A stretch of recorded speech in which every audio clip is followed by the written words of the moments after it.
इसका basic collaboration है हमारा, जो हमारी लैब बनी है इलेक्ट्रिकल व्हीकल CNC की, जो बहुत महंगी लैब होती हैं, तो उन पे ITI के बच्चों के प्रशिक्षण के लिए है। तो ये 5 साल के लिए किया हुआ है। हाँ, और ये बच्चे इन पे जब समय हो उस आधार पे शनिवार इतवार में ये कभी भी आ सकते हैं। 30 के बैच में इनको हमने अलाउ किया है और हमारे जो टीचर हैं वो इनको ट्रेनिंग देंगे। उत्तर प्रदेश में अभी इस वर्ष इनको 8.4 में से ग्रेडिंग दी गई, जो पूरे उत्तर प्रदेश में दूसरा स्थान है। और मिर्जापुर और वाराणसी मंडल में प्रथम स्थान है। तो आप लोग भाग्यशाली है कि इस उच्च ग्रेडिंग संस्थान में, जहाँ ये कुछ मशीनें दिखाई दे रही हैं जो उच्च तकनीकी की मशीनें हैं, और उससे बड़ा मैं स्वयं विभाग की ओर से आभारी रहूँगा निदेशक महोदय का कि आपने अपने इंजीनियरिंग कॉलेज में एक MOU के द्वारा आपका किस प्रकार से उन्नयन हो सकता है, कितना सहयोग हो सकता है।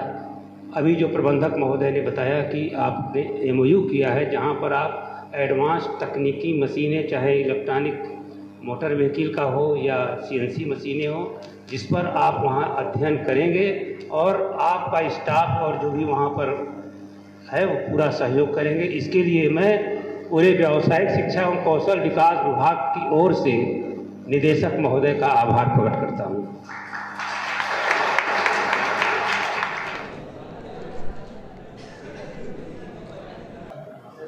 हमारे बीच में इसमें आने के लिए सवाल हैं। मेरे 96 पार्टी है तो सम्मान मिला है।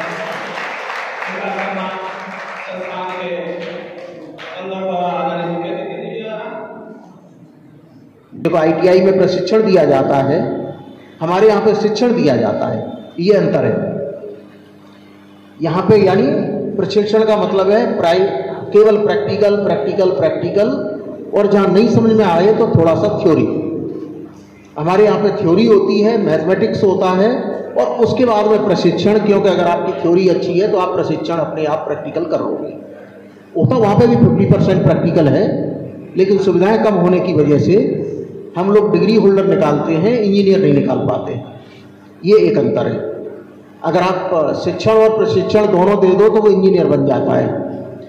केवल प्रशिक्षण या केवल शिक्षण दे दोगे तो या तो ITI निकालोगे और या डिप्लोमा निकालोगे, इंजीनियर नहीं निकाल पाती। यानी डिग्री दे देते हैं कि ये कागज़ ले जाओ अगर ये काम कर जाए, और वो कागज़ कम काम कर पाता है, क्योंकि आपने जो चीज़ें चाहिए वो चीज़ें आपके पास नहीं है। क्या चीज़ चाहिए आपको?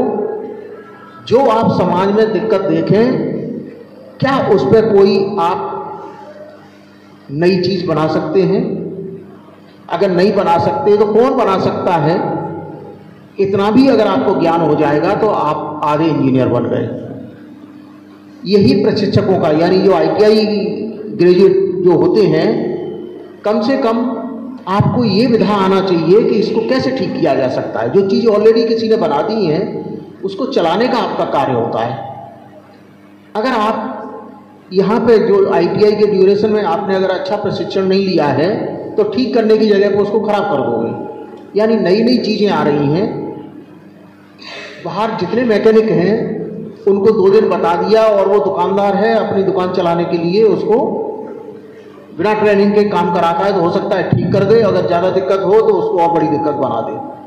ये ना हो, इसके लिए आपको ये एक डिसिप्लिन्ड प्रशिक्षण बोलते हैं इसको, जो ITI होती है कि आप एक अनुशासन में रहते हुए, अनुशासन अकेला आपका फिजिकल अनुशासन नहीं है, मानसिक अनुशासन नहीं, तकनीकी अनुशासन, जिसमें आपको कौन से यंत्र यूज़ करने हैं, कौन से तंत्र यूज़ करने हैं, सब चीज़ें आपको एक प्रोसेस होता है वो आना चाहिए।